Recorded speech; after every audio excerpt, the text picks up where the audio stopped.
Hi, you entrepreneurs. Today we have Lynn Abaté-Johnson. She is classified as a coach, a muse, but she in essence is a digital marketing strategist that helps people build relationships and build business. Because I know you guys are listening because you're probably trying to build a business, trying to figure out how I can take your business to the next level. You're going to want to listen to this and hear some great tidbits. It's one of our longer episodes. But the reason why it's so much longer than a lot of the other ones is because just so much tidbits to take out of Lynn. Hopefully you enjoyed. Hopefully subscribe and tell your friends. Welcome to the road to growth, success of an entrepreneur. We've raised the bar. Learn firsthand from successful business owners and create your own path to success. I'm going to show you how great I am. It's time to hit the road to growth with real estate agent Vinny SD. We are here with Lynn Abaté-Johnson. Good job. I got that last name right? You got it. Johnson was clean. That was really clean. Too easy. Too easy. I didn't want to make it too easy for you. So she is the coach. She is, in essence, a digital marketing strategist that helps people build relationships and build business. That's right. All right. So tell us a little about in more depth of what you do. Okay. Yes. So that's what I do. I develop businesses that grow their communities, and I can teach internal teams how to do that. And I also run social media for companies that outsource to me. And in fact, my passion client and the company that I work with now, the biggest one is a global company called CTI. It's the CoActive Training Institute. And it's based here in the United States, but it's a global company that's built over the last 25 or more years. And so what I do for them specifically is I have become the voice of that company. Oh, wow. So that's one thing that companies will do is they'll bring me in to become the voice of the brand. And so on the social media channels especially is where I focus. And I do all of the organic social media. So right now for CTI, we're running Facebook, Twitter, Instagram, and LinkedIn. And because that's where their audiences are. And next year we'll be kind of reopening the YouTube channel. And it's really fun because it's a very engaged, giant community all over the world, people from lots of different cultures and speaking different languages. So there's a lot of nuance to that. Being that you have like so many different companies that you help and you're like the focal point of spreading their message across, is it like almost like an acting gig where you have different parts you have to get into that company, I definitely character do. kind of thing? Yes. And that's the reason why I only say yes to clients that I love. Yeah. Companies that I would promote probably anyway. I am known as a connector. You know, people come to me and they ask me for recommendations, and I'm always connecting people with the products and the services that can help make their lives easier and better.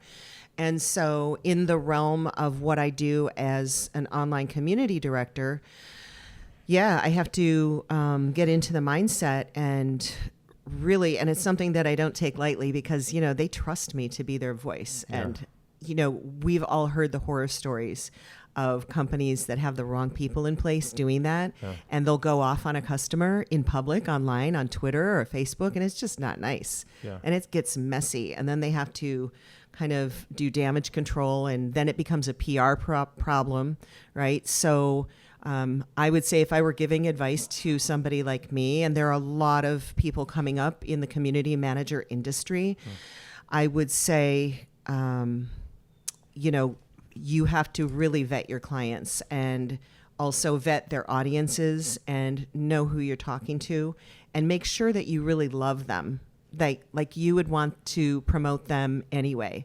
It's not just marketing either, because it becomes customer service. It becomes a little bit of sales. You know, there are all kinds of sales assists that we do with you know, I'm part of a marketing team at CTI, which is amazing because when I worked for smaller clients, I did it all myself from A to Z. So all the content generation, all the graphics, everything from A to Z. So what happens? Let's say if someone comments on one of your posts. Are you or who in the company for your big company, your CTE, who responds to it? Is it the marketing team? They'll respond. Okay, you respond. It's to it. only me. Oh, okay. I'm one consistent voice. Okay. So, and eventually that'll grow as our Yeah. company grows. Yeah. Then the team will grow. Okay. I remember when I first started in this industry, many years ago, more years than I can remember. I went to a conference for digital marketing, Yeah. and a guy who's now my friend, actually he's from Sonoma, Bill Johnston, he was running community at Dell Computers. Oh, wow. And he was on stage doing a keynote, and he said that right now, and this was back I think in 2008 or something, Dell Computers had 100 people on their social media team alone. Wow. 100 people. So you can imagine that's a global company as well, right? So they have to have people covering all of the time zones, all of the cultures, all of the languages, all of the issues. And then I'm sure they had, like a separate place for customer support where the people coming online and making comments or having questions or even having issues or problems or, let's say, trolls, whatever, would get funneled into like the customer service side. So I can't even imagine that 100 people on one social media team, because I do it all myself right now, and I always have. So and this just so intrigues me, because let's say Jack in the Box, right? Mm-hmm. They try to give a more funny message. You see a lot of their stuff. It's like late night, come for food and that stuff. Yeah. So is some of the companies that you work for, do they go, okay, we're okay with being a little silly, or are we okay with being a little this or that? Yes. Okay. Yes. And so when somebody engages me to coach them, I go through a whole interview. Like I have a 90-minute onboarding intake interview where I ask them questions about their culture, about their stakeholders, who they are for themselves, like why are they even in this business, and who are they for their communities. So, because it's different. Yeah. You had Jeff from Everbowl on, and he was talking about really being able to identify, who his customers are and what his mission is. Why does he get up in the morning? What's his reason for existing? Yeah. So I do that on a really granular level. The minute I say yes to somebody, that's the first thing we do is we get on this 90-minute conversation about who they are. And because most brands don't have a firm grasp of their identity, and that's where the problems come in. That's what happens is if you don't know who you are, how can you serve others? And I'm assuming these different companies evolve too. So do you have to reassess it every 6 months, year, month, or is it? It's an ongoing thing. And I actually like to have touch base, meetings with the people that I'm working with directly. Right now, what I'm doing is more of the coaching end because I'm so full, working with CTI that now I'm moving more into a coaching and consulting practice, which is helping people who have internal teams. So a lot of times they'll just have one or two assistants, even if it's a smaller business. And so those people just sometimes don't understand the nuances of building community or the structure. So what I'll do is I'll come in and again, I'll interview them. I'll see who the people are that they have working with them. Yeah. And then I will work with those teams to coach them, to kind of check in on them and see what they're doing. Yeah. So I may not be running their social media channels, but I'll be teaching others how to do that. Oh. And so then I can kind of keep an eye on them and say, okay, this is great. And then my goal is to have them not need me anymore. Oh, wow. So I come in and out. It's a short-term engagement, and they'll bring me in just to give them some coaching. And sometimes it's just a little tweak, and we can get it done in a matter of, a couple weeks or a month. Yeah. And, I can do some really solid training with them, and then I can show them examples. I have a whole curriculum that I created years ago when I was teaching classes locally at like a local Apple provider in Sonoma. And it was local mom and pop businesses mostly who just, they knew they were behind on the times. They knew they needed to be on social media. They thought they had to be everywhere.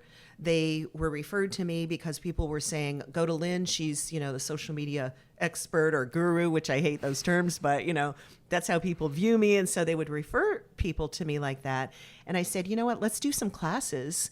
And we did. So I put together this whole curriculum, and I was just teaching people kind of the basics of, the theory. Like when you study music theory first. Yeah. So it's important to know the why. Why does social media exist? And why is it not going to solve all of your problems as a business owner? That's another thing that people would come to me for is they'd say, oh, my business is struggling. I really need help.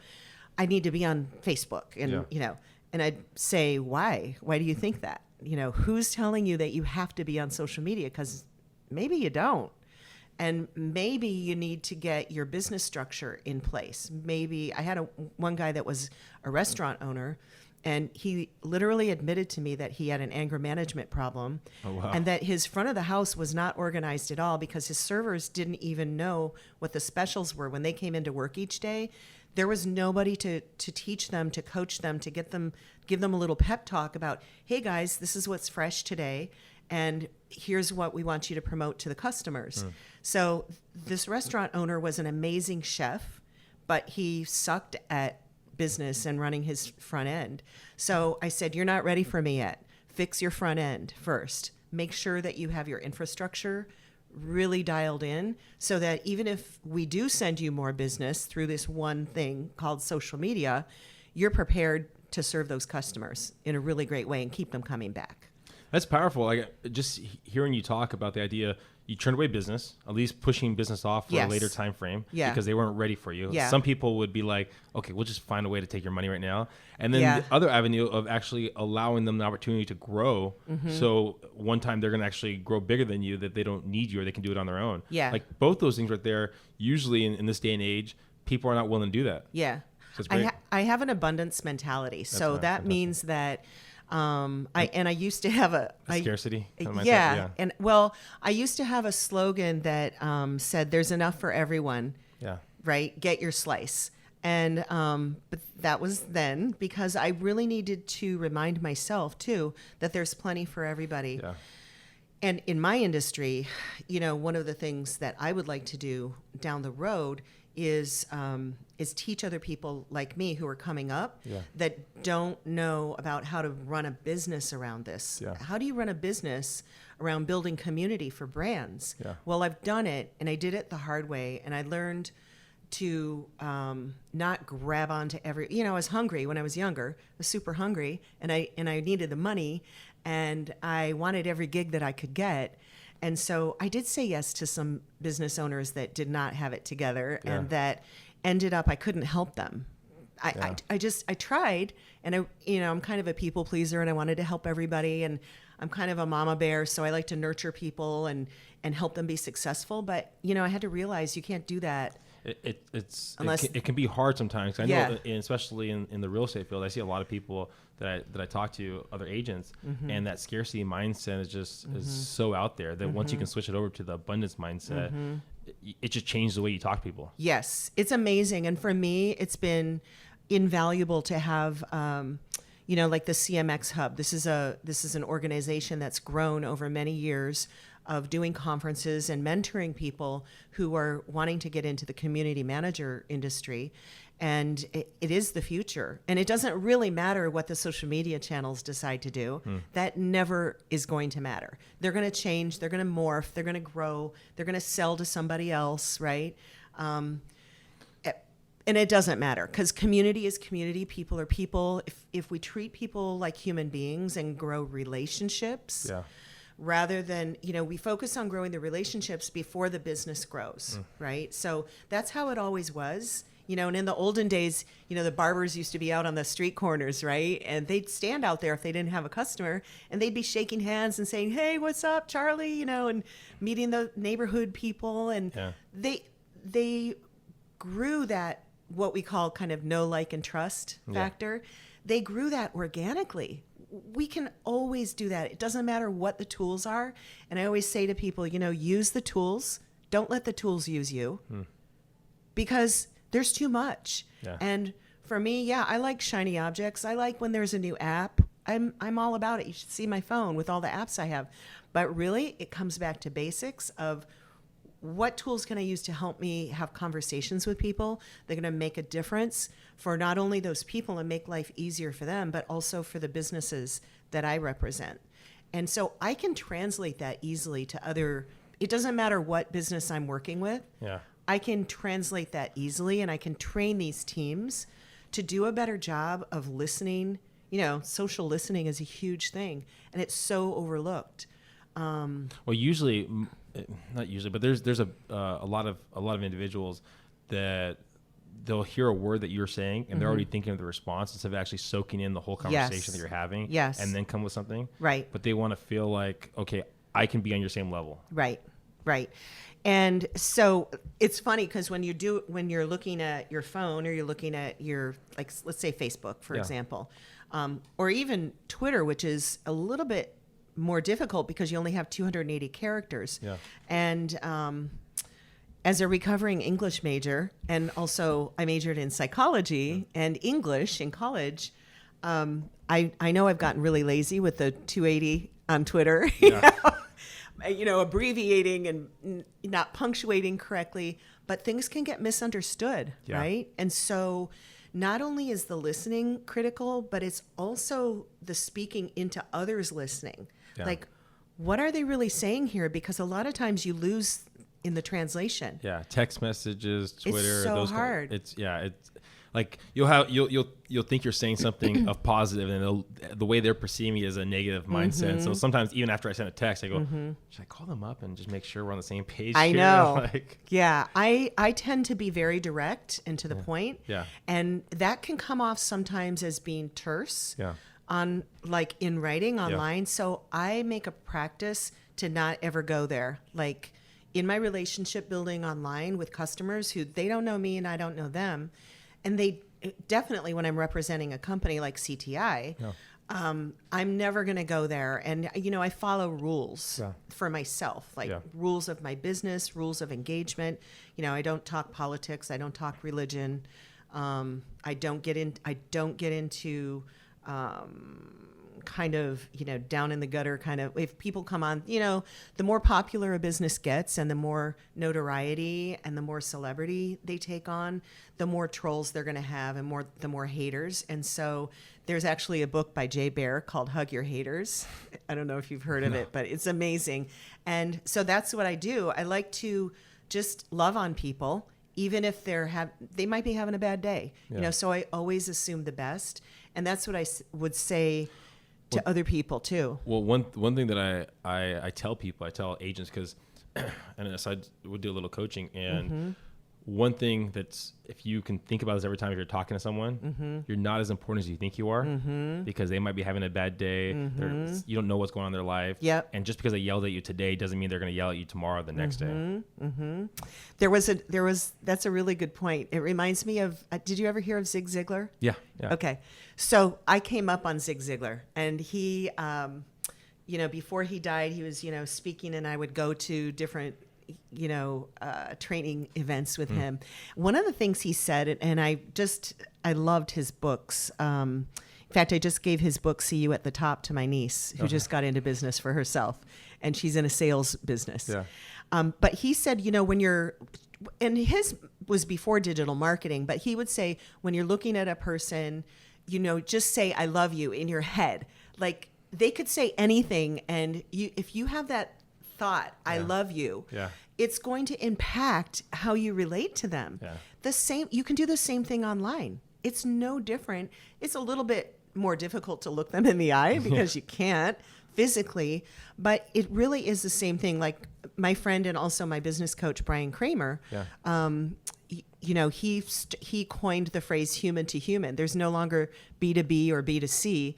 It's now human to human, H to H, right? He wrote a couple of books on it, and it's so true. It's just treating people the same way that we've always treated people, with kindness, and be good to people, like my shirt.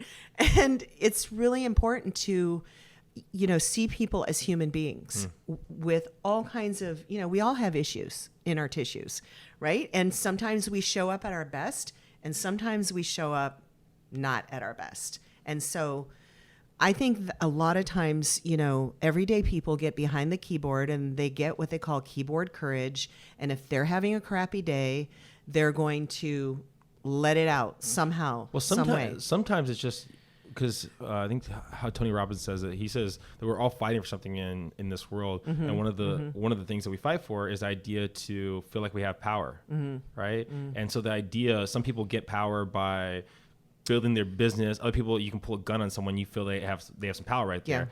other ideas is the troll avenue, right? Because now you're going to get notoriety. I was listening to a heckler that that was for Norm Macdonald. He's a comedian. And so Norm Macdonald actually breaks him down in a thing, and he starts talking to him, and finally the guy was just like, he goes, no, I like you. Sorry. It was just one of those things that he wanted. Yeah. He wanted just some notoriety to himself, that he was important. Yes. And there are a couple of recent examples in this last year of how kind of online hecklers. Yeah.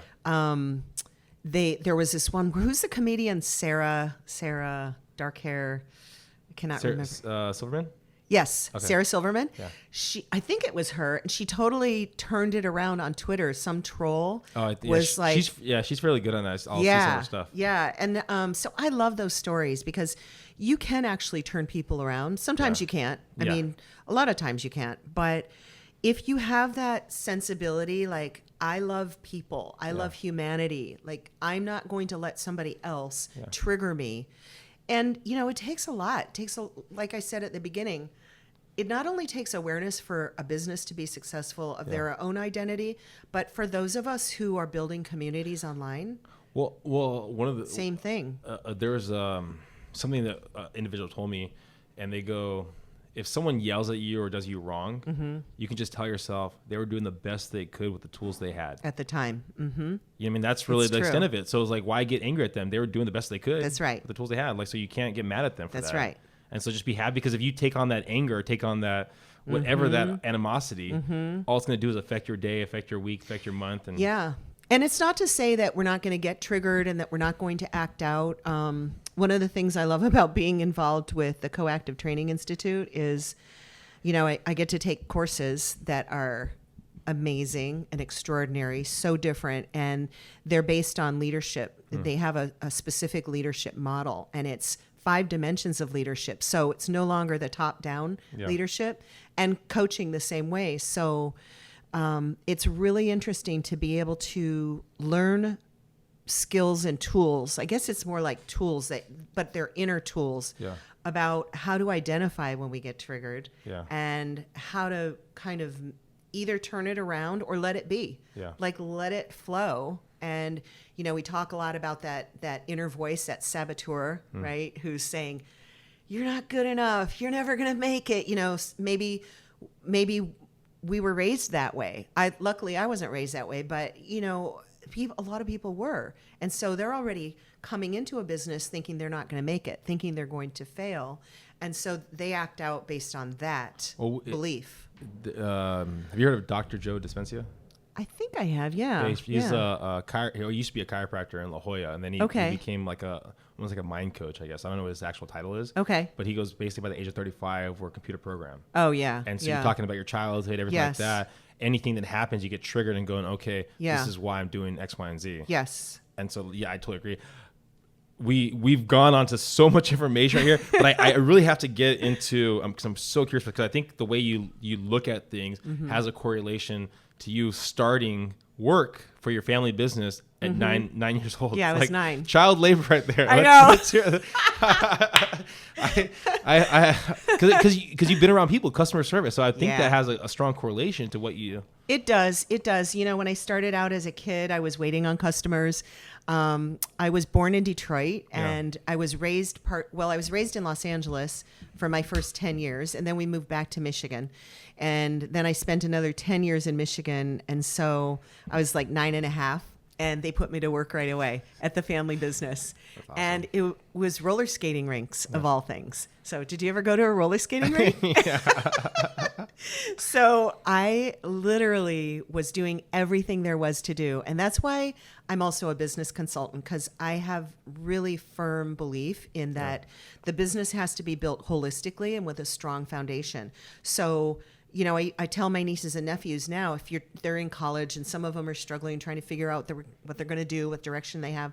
And I was just talking to my 19-year-old nephew last week, and I said, just try out different things. Go and work as an apprentice or an intern, or work for nothing at some places, just to see what you end up latching onto that you're interested in.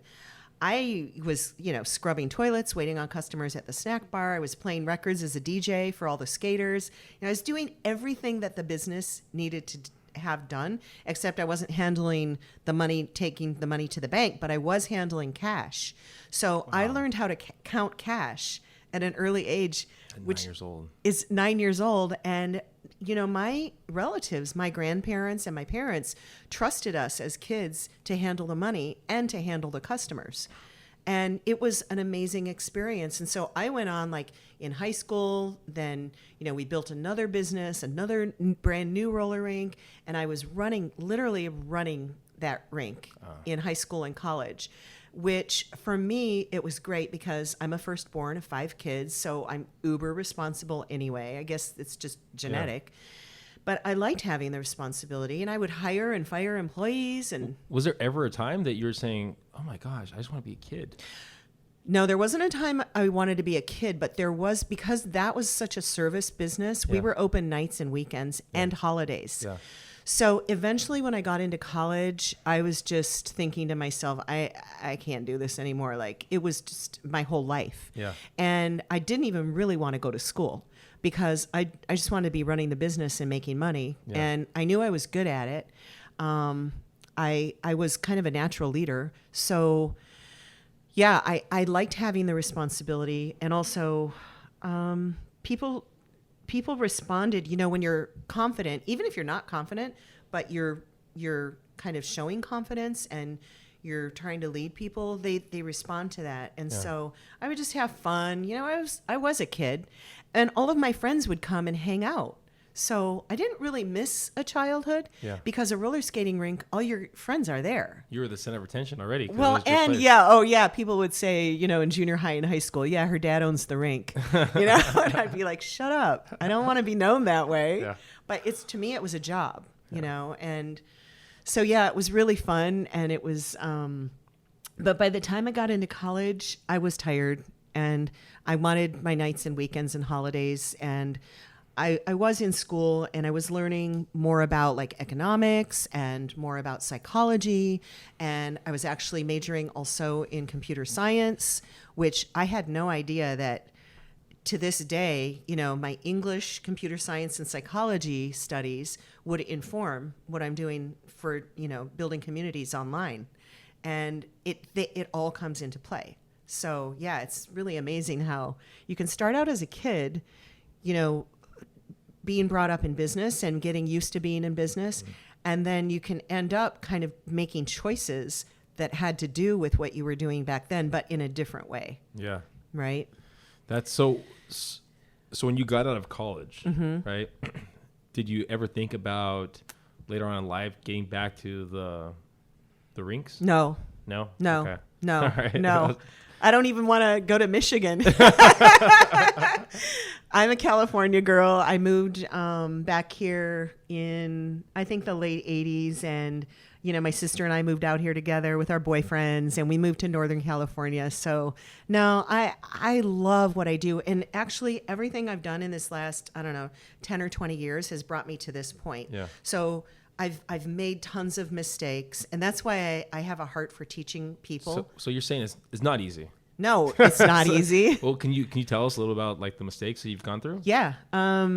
There was one that sticks out in my, like, haunts me still to this day, and it's because I just did not vet this client well enough, I think, at the beginning. And I ended up, you know, I do contracts, agreements when I get engaged to actually run the social media channels for the brand. And so it's 6 months to start, and then they renew for a year at a time. Yeah. So that was my old model of how I did it. And this one client, I just could not help him. About a month went by, and he just was going back and forth. He just didn't get it.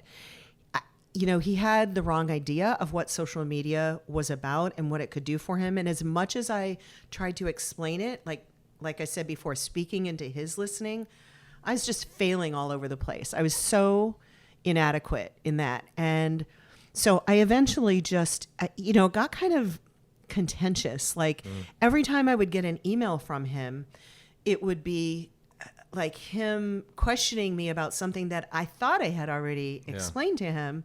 And I'm like, look, I'm really sorry. I'm being ineffective here. I'm not doing a good job at setting up, you know, the expectation here of how I can serve you. And I think we should part ways, and I'm so sorry. You know, I wish you all the best in your business, but at this point, I can't help you. And this was like a month into our 6-month agreement. Yeah. And I just said, you know, I'm gonna make the agreement null and void, and I wish you the best. And it you just move fairly quick, a month. Like some people I've talked to, it takes them a year, 2 years to get rid of a bad client. So one of the things that I have innately is I have a pretty good spidey sense. Yeah. Like usually I can avoid that happening from the get, but in this case I didn't. And, you know, I asked around about the guy and I said, what do you think? You know, because Sonoma's a small town, right? And so I would ask around about people that I was considering taking on as clients. But then I learned you can't help everybody. Yeah. And not everybody is a fit for me. So I'm lucky because I have a network of friends who do what I do, and I can refer out to them. So I love that. Yeah. And I've intentionally built up this kind of network of specialists who I can refer out to, because I know I'm either not going to be a fit for every single person that is referred to me, or they're not going to be a fit for me. And so then I learned, after making that mistake, and having to basically fire that client, which he was my highest paying client at the time. I was running... There's that abundance mindset. Yeah. I was running, I think, 4 channels for him. Wow. So that was big potatoes. I mean, it was a very good income. And yeah, it freaked me out. It freaked me out financially to let him go, but it freaked me out worse to have a stomach ache every time I saw his name come up on my email. Yeah. Like, that's not worth it. Yeah. And even then in my youth, you know, like starting a business, I knew it wasn't worth it. Like, I was getting ready to go out to the desert for 2 weeks at Burning Man and be off the grid. And I knew I couldn't relax and be present, you know, for that experience if I had this guy hanging over my head. And is there ever a time where your abundance mindset kind of wavers a little bit and you kind of almost go back into the scarcity or lean more towards that direction? I mean, what pulls you back? Well, I've learned to trust myself, and I've learned to speak to myself in a way that is empowering. And I've learned to like welcome those negative voices and usher them out the door. So it's like, oh, hello, I see you. That's fear, or that's your saboteur, or that's that nasty old wolf, or whatever personification it has in your head, and then usher them out. So I do acknowledge it, but it doesn't happen that much anymore like it used to. So you acknowledge it, and then do you look towards of what's going to happen if you have the abundance mindset, or what's like, is there like someone listening right now, if they're wavering a little bit, like is there something they could do or something they could think about? Or there's a really like a standard practice that I have, which is that I look at the whole picture. I think it through all the way to the result. So I try and imagine what the result will be if A, B, and C happens, or if I make this choice. And so I'm really good at, my imagination is very vivid. And so I can do that. You know, I can imagine what it's going to look like down the road or what might happen. Yeah. And that's why I call myself a realistic optimist, because I'm not like a Pollyanna, like, oh, everything's great. No, I know. And I actually learned this when my mom got cancer and then she was dying and I was a caregiver for her. I learned that there's reality and there's what you think might happen or could happen or you wish would happen, right? And there's no sense in kind of wishing things would happen in a certain way because there's so much that we're not in control of. So I really learned to be realistic about things and look at what all the worst case scenarios could be. Yeah. And sometimes I do that to a fault. Ask my family. They'll tell you. They're like, stop thinking that way. You can't think that way. And I'm like, well, yeah, I can, because I'm imagining how to mitigate a situation down the road, like how to make sure something doesn't happen or how to do my part, not to control it, but to set up the circumstances so that they flow, so that there's more of an ease. You know, I also have learned not to force things. Yeah. So if something comes into my life and there's a choice, I'm not going to force it. Yeah. And I've learned that when we force things, it just goes bad. things can turn out bad when you force it. So my thing is really to kind of do my best, do what I can do to as far as I can control it. Yeah, control it. But then you have to just give it up, like at some point, and be patient, and then see what happens. So I think that when you do your best, and you visualize all the scenarios, then I think you're going to be okay. As long as you have patience, and I'm not the most patient person in the world. And I've learned, right? So that's the whole practice. Yeah. Through all of this in life and business, it really doesn't even matter what you're doing, but the learning is critical. And so I'm always reading books. I'm always listening to podcasts like yours. Like I was really impressed, listening to a handful in one day. It was great. And also going to conferences where I get fed, because I know that I have to be fed too. Yeah. I'm always feeding other people, and literally and figuratively. I love to cook and I love to feed other people, but also spiritually, emotionally, in a business, it's all the same to me. So, well, one of the things that kind of helped me change the mindset of an idea of failure, nothing's a failure if you learn from it. And so you can fail away because it's not truly a failure, because you learn something from it. Yes, exactly. And, my mom taught me that too. It's like, if you learn the lesson from it, you didn't fail. Yeah. So, and there's all kinds of ways. My niece even got a tattoo on her arm. She's a Olympic athlete. Well, not Olympic yet, but she's going for the Olympics. What, can you say her name? Her name is Nikita. Oh, and good luck, Nikita. Yeah, thank you. And she's a BMX freestyle rider. So. Oh, nice. Okay. Yeah. So she's traveling internationally all year long, and then hopefully next year in 2020 she'll be riding in the Tokyo Olympics. Wow. But she also, she deals with fears, right, and anxiety and stuff, and the competition and being on her bike is not fearful for her really at all. It's all the other stuff that goes along with it. Well, you would think like them doing like twists and turns, like they could get injured. Oh, but they get injured all the time. But like you said, they probably visualize that they're doing it. They did the turn, they did the jump, they did that kind of thing. Yes. And so that's why they're able to do it with no fear. Yes. So that piece of it for her is easy, but she got this tattoo on her arm that said, no failures, only lessons. No. Oh, I can't remember now. And it's in French because she's bilingual. She speaks French. But that's something that, my mom, her grandmother, really instilled in us, is just to try things and see how it goes. And so that's what I always say to people who are getting into the business, try it. If your heart's in it, and you can do it from your heart, you're going to win. You're going to win. At least you're going to learn. And you'll learn maybe what the next step is for you. I used to think it wasn't cool to do business from your heart. I used to think you had to kick everybody's butt. Like, well, I almost think it's good to come from your heart, but you also have to protect yourself a little bit, because I think there's some people that will take advantage of different situations, especially if you give them a little bit, they want a little more. And well, so that's the learning piece of it that I had to do, right? And I had to learn to be very intentional. And so when you're working from your heart, it doesn't mean that you're going to be a sucker and that you're going to say yes to everybody. So I've had to actually teach myself how to say no. Yeah. So a friend of mine, at the beginning of the year, we talked in January, and she said to me, "You know what, Lynn, this year, if it's not a hell yes, it's going to be a firm no." And so that's been my motto for this year. Like, what do I say yes and what do I say no to? Yeah. And if it's not a really super enthusiastic, oh, hell yes, I'm all about that, then it's a no. It's a no. Sorry. Because now I'm in a position where I'm working a lot and happily working so much that I really do have to be kind of choosy about, and maybe risk hurting somebody's feelings if they want to hang out with me and I can't. Yeah. I got to say no. I've learned I can't please everybody.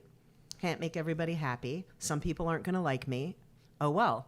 And when I was in sales, I trained my team to think to themselves, if you ask somebody and they reject you, then just think to yourself, some will, some won't. So what? Who's next? Yeah. Like, always go to the next. Well, there was, who was it? Someone else told me this, where in each of your business, you probably have a rough idea of your numbers, how many no's it takes to get to that yes. And so I was listening to a podcast or something, and they were saying every time you get a no, say thank you, because I'm one person next, closer to my next, yes, my yes, yeah, so closer to the yes, yeah. Yep. So it's like how you're saying, there's so many things. Like I think it was Jim Rohn, right? He goes, life is not what it is, it's how you perceive it, or something like that. Yes. And that's the thing, like everything you're talking about, it's if someone else had your life or had this, they would be like, oh, this is the worst, or other people would be even happier than it is. So it's just how you look at things. It's perspective. Yeah. Yes, perspective is so important. It's really, it's one of those cornerstones of, how you're actually looking at something, and what makes a difference for you. Yeah. And, I work a lot, and I work every day. I don't take any days off, but that's because I feel responsible to our community. Yeah. And I know that, just because we might be celebrating a holiday here in the United States, my global audience is not. Yeah. They are from other walks of life, other religions. They practice other holidays. So when they're online, it's important for us to be online as well, so that they know we're holding them and we're listening to them and that we're here for them. And so I'll even say that, in on a tweet, I'll be like, thank you for your question, da, da, da, da, da. I'll refer them to the website, a certain page on the website to get more information, or maybe somebody at the headquarters. And then I'll say, we're here for you. And imagine how that feels to a customer in Spain or in Abu Dhabi or, in Asia. That's a universal language. Yeah. And we know, studies have shown that there are things that are universal, no matter who you are or where you come from. One is love, and the other for me is music. Those things heal. Those things heal people.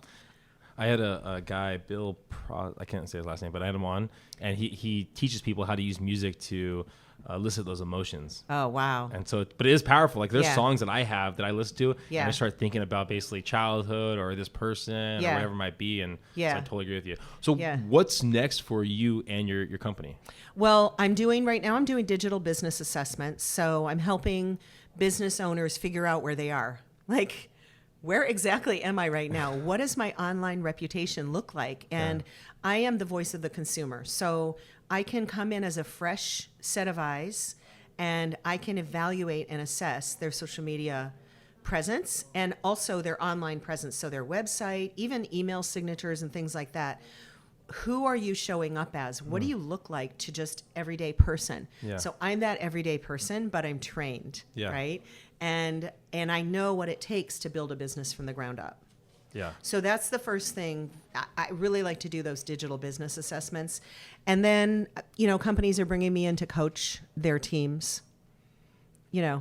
and that's pretty much it. I'm doing the, full-time community building with CTI. And So if someone's looking to bring you in or take on your services, what would be the best way of them getting in contact with you? well, one is on the socials. If they're on any of the socials, especially the main ones, they'll find me at I'm the same handle. Can you believe it? That's on impressive. every single one. That doesn't happen very often.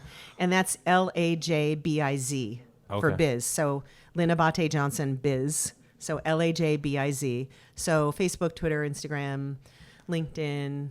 I'm there. And then I'm LynnAbaté-Johnson.com. So you probably have it on your Yeah, show we'll have notes. it in there. So if you're looking, if you're looking for her services, and this is one of our longest ones. It was, Thank but you. I believe it was so much information. Hopefully, everyone listening right now got some great information. And I'm gonna Thank try you. your last name one more time, Lynn Abate. You got Johnson. it. Oh my gosh, I'm like a professional now. Oh my- So again, You can do the ethnic names. sometimes I have trouble. Sometimes. So again, hopefully everyone listening got some great tidbits here about building relationships and grow your business, grow your network, grow your relationships. And but if you need a specialist to kind of look at your platform and what you're actually portraying to the people out there, give Lynn a call. I know she has words of wisdom that we could probably go on for another 30 minutes, hours, and I 2 know. hours. So, but again, thank you again, Lynn, for all your time. Thank and you for having me. hopefully you guys enjoyed it. See you in the next one. Thank you for listening to The Road to Growth, Success of an Entrepreneur. Please like, subscribe, and stay connected. Visit www.vinnySD.com. Yeah, I created a website. Hope to see you again next week. Team Vinny SD, signing off.